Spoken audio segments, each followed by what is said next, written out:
Justice is never advanced in the taking of a human life. Morality is never upheld by legalized murder. Coretta Scott King. Today, I plan to persuade you that the United States should completely abolish the death penalty for 3 reasons: financial burden, overall ineffectiveness, and the perpetuation of racially and morally corrupt practices. I am credible to speak on today's topic based on research from sources such as Cornell Law, the Death Penalty Information Center, the American Friends Service Committee, the U.S. Department of Justice, and the Equal Justice Initiative. Before I begin, I would like to acknowledge that I completely understand this is an issue often rooted in strong emotion. I hope today you all can listen with an open mind and know that I present this argument to you with the intent for good. Thank you. Let's begin. The death penalty flies in the face of true justice and necessity. Financially speaking, it costs taxpayers more to have someone sentenced to death in trial than to have them sentenced regularly. According to the Death Penalty Information Center, the reason for this are the lengthy trials, the need for experts, the numerous appeals typically filed and the subsequent appeals courts they must go through, as well as the need for legal counsel. Perhaps the most egregious example of this frivolous spending at the expense of taxpayers comes from California. Now, while in 2019, California did move to completely abolish their death penalty, since 1978, however, they have spent $4 billion on capital punishment. What this means is that over the past half-century, California taxpayers have been forced to spend $9 million annually on the death penalty. And unfortunately, despite this heavy financial cost to taxpayers, the Carolina Justice Policy Center, as of January 2019, says that, quote, no data exists showing that people commit fewer crimes out of fear of capital punishment. Perhaps the best working example of this comes from our own southern region. The South accounts for 80% of all executions by region in the United States.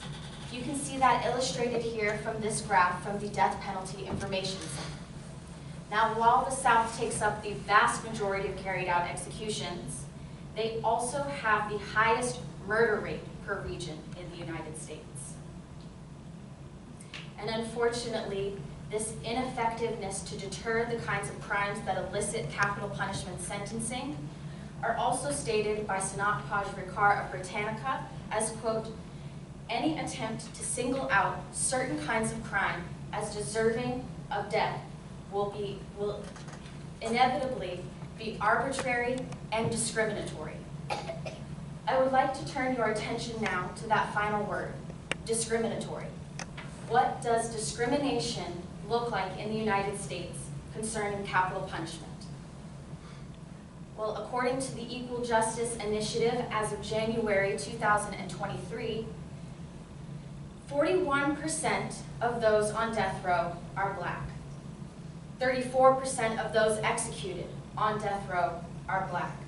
Now, while this leaves over half and 2/3 respectively unaccounted for by non-black individuals, the problem lies in the total U.S. population statistics.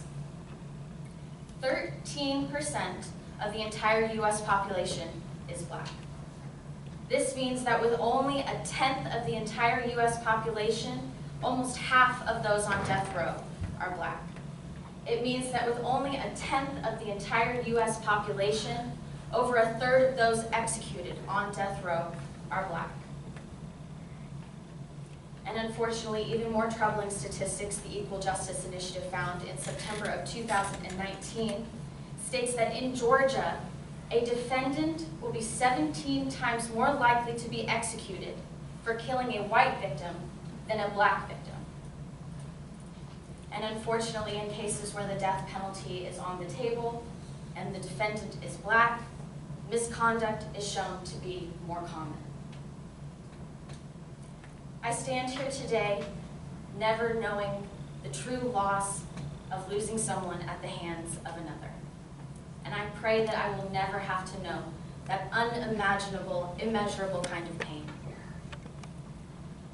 I, however, am a survivor in other ways.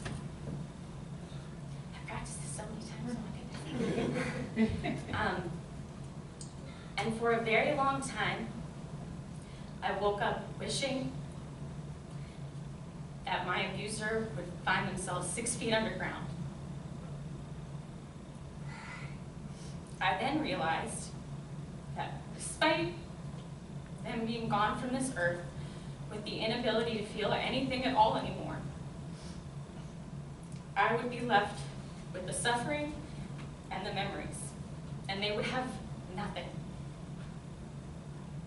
I believe that there are certain individuals out there who have committed such terrible crimes that they do not deserve the swift release and final release of death. Simply put, death is final, suffering can be eternal. Moving on to something much lighter, achieving the kind of change that would come from abolishing the death penalty is now easier than ever. According to the U.S. Department of Justice, as of 2019, 19 states saw decreases in the number of death sentences handed down. And according to Cornell law, half of the U.S. has already abolished the death penalty. We're halfway there. There is opportunity abound for ending the death penalty. There is the opportunity to free up taxpayer money that could be put towards better and brighter initiatives that will serve their communities. There's the opportunity to close another chapter of systemic racism in the United States. And there's the opportunity for us to have an enlightened discussion about what true justice actually means and how it can be carried out. Current legislation, like the People's Justice Guarantee, needs support from local governments to enact this kind of change. Showing your support for this kind of change is as easy as taking 10 or 15 minutes out of your day and writing up an email of support and sending it to your local officials. I have taken one of the difficult parts out of this and provided you with your local representative's contact information here in Rutherford County and in Murfreesboro. In closing, I understand that abolishing the death penalty will not solve the issue of violent crime, but I do believe that it has the ability to change certain injustices, frivolous spending, and moral dilemmas. Thank you so much for your